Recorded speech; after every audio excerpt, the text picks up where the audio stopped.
ಆ ದುಃಖದಿಂದೆ ನಿನಗೆ ಸಂತೋಷನೂ ಸಿಕ್ತು ಅಲ್ವಾ? ಅದನ್ನು ನೀನು ನೆನೆಸ್ಕೋಬೇಕಲ್ವಾ?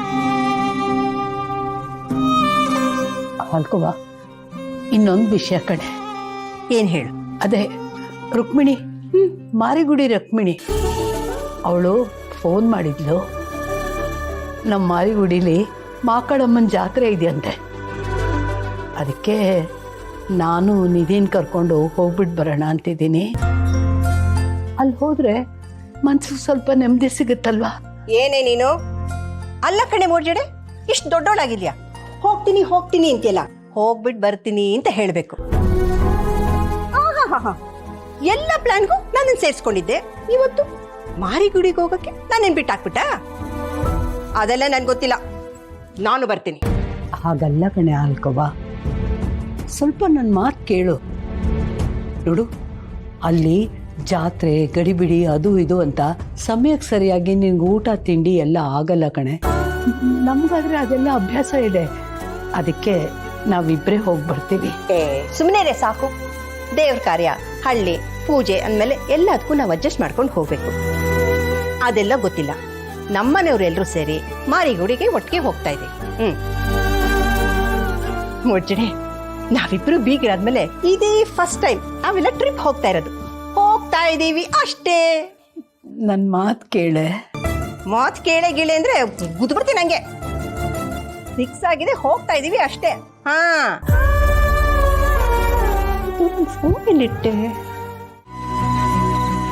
ತುಟಿ ಮೇಲಿರೋ ನಗುಗೆ ಸುಳ್ಳಿನ ಮುಖವಾಡ ಇರಬಾರ್ದು.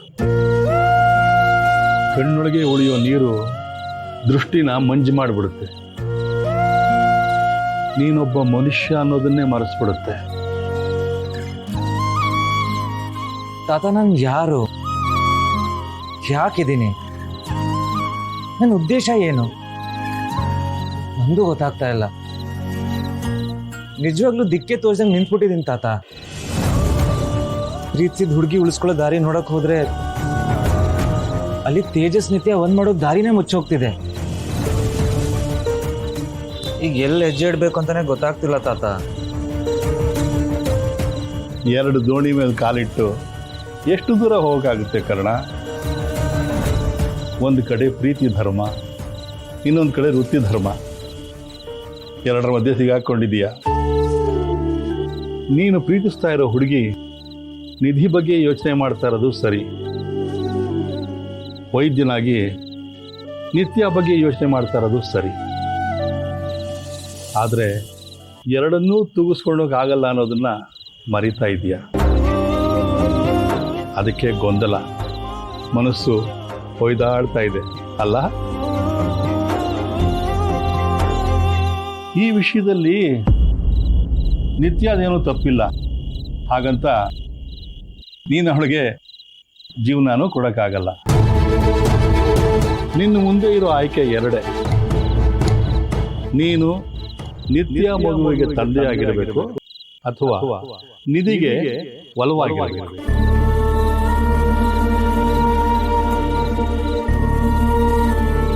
ನಿನ್ನ ಪ್ರೀತಿನೂ ಉಳಿಬೇಕು, ನಿನ್ನ ಮನಸ್ಸಿನ ಗೊಂದಲನೂ ದೂರ ಆಗಬೇಕು ಅಂದ್ರೆ ಹೋಗಿ ನಿಧಿ ಹತ್ರ ಮನಸ್ಸು ಬಿಚ್ಚಿ ಮಾತಾಡ. ಅವಳ ಮುಂದೆ ಎಲ್ಲ ಸತ್ಯನೂ ಮುಚ್ಚು ಮರೆ ಇಲ್ಲದೆ ಹೇಳ್ಬಿಡು. ಜಗತ್ತಿನಲ್ಲಿ ಸತ್ಯಕ್ಕಿರೋ ಶಕ್ತಿ ಬೇರೆ ಯಾವುದಕ್ಕೂ ಇಲ್ಲ. ಈ ವಿಷಯದಲ್ಲಿ ಅವಳು ಮಾತ್ರ ನಿನ್ನೆಲ್ಲ ಪ್ರಶ್ನೆಗಳಿಗೆ ಪರಿಹಾರ ಕೊಡಬಲ್ಲಳು. ಅವಳನ್ನು ಬಿಟ್ಟು ಯಾವ ತೀರ್ಮಾನನೂ ತಗೋಬೇಡ.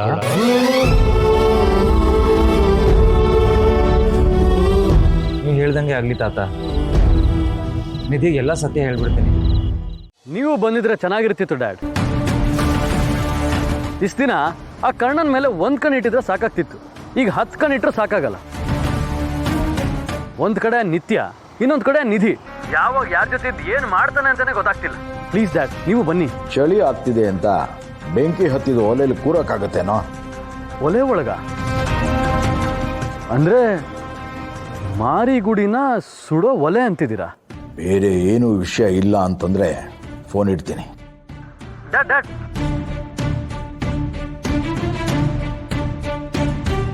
ನೀವು ಕೋಪ ಮಾಡ್ಕೊಳ್ಳಲ್ಲ ಅಂದರೆ ನಾನು ನಿಮ್ಮೊಂದು ವಿಷಯ ಕೇಳ್ಬೋದಾ?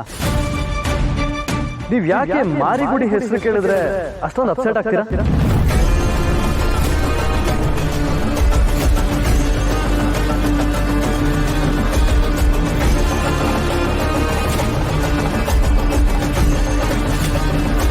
ಅಂತ ಸೀಕ್ರೆಟ್ ಏನಿದೆ ಅಲ್ಲಿ? ನೀವು ಯಾಕೆ ಅಲ್ಲಿಗೆ ಬರಕ್ಕೆ ರೆಡಿ ಇಲ್ಲ? ಅದ್ರ ಬಗ್ಗೆ ಮಾತಾಡೋದು ಬೇಕಾಗಿಲ್ಲ ಸಂಜಯ್. ಡ್ಯಾಡ್ ಪ್ಲೀಸ್, ನನ್ನ ಹತ್ರನ ಹೇಳಕ್ಕಾಗ್ದಿರೋಂಥದ್ದು ಏನಿದೆ? ದಯವಿಟ್ಟು ಏನು ಅಂತ ಹೇಳಿ. ಏನಿಲ್ಲ, ನಾನಲ್ಲಿ ಬರೋದ್ರಿಂದ ಸಮಸ್ಯೆಗಳು ಹೆಚ್ಚಾಗುತ್ತೆ ಹೊರತು ಕಮ್ಮಿ ಆಗೋದಿಲ್ಲ. ನನಗೆ ಇಲ್ಲೇ ಇದ್ದು ಮಾಡೋದು ತುಂಬ ಕೆಲಸ ಇದೆ. ಸಮಸ್ಯೆ ಹೆಚ್ಚಾಗುತ್ತಾ? ಯಾಕೆ?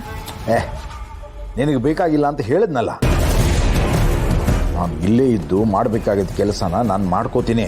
ನೀನು ಮಾರಿಗುಡಿಯಲ್ಲಿದ್ದು ಶಿಸ್ತಾಗಿ ನಿನ್ನ ಕೆಲಸ ಮಾಡು. ನೀನಿಡೋ ಒಂದೊಂದು ಹೆಜ್ಜೆನೂ ಸುಳುವನ್ನು ಬಿಟ್ಟು ಕೊಡ್ಬೋದು. ಯಾರ ಕಣ್ಣಿಗೂ ಬೀಳದ ಹಾಗೆ ಮೀನಿನ ಹೆಜ್ಜೆ ಇಟ್ಟ ಹಾಗೆ ಇಡಬೇಕು. ಯಾರಿಗೂ ಗೊತ್ತಾಗಬಾರ್ದು. Okay dad. ಜಾಸ್ತಿ ಯೋಚನೆ ಮಾಡಬೇಡ, ಹೇಳಿದಷ್ಟು ಮಾಡು.